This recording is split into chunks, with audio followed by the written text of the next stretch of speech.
Welcome back to the Alibaba Advanced Success Guide.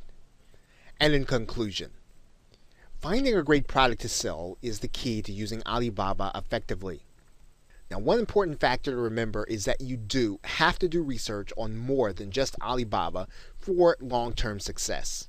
You need to be willing to test your samples before you begin to create big orders.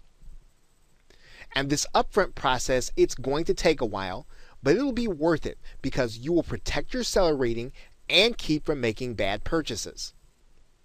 Now, you want to take finding a good product seriously and expand once you find out what's selling. But to find out what's selling, this means further and constant testing. Now, whether you choose a store or advertising model, remember to use USP, exponential marketing, list building, and alliances as your template for growing your business.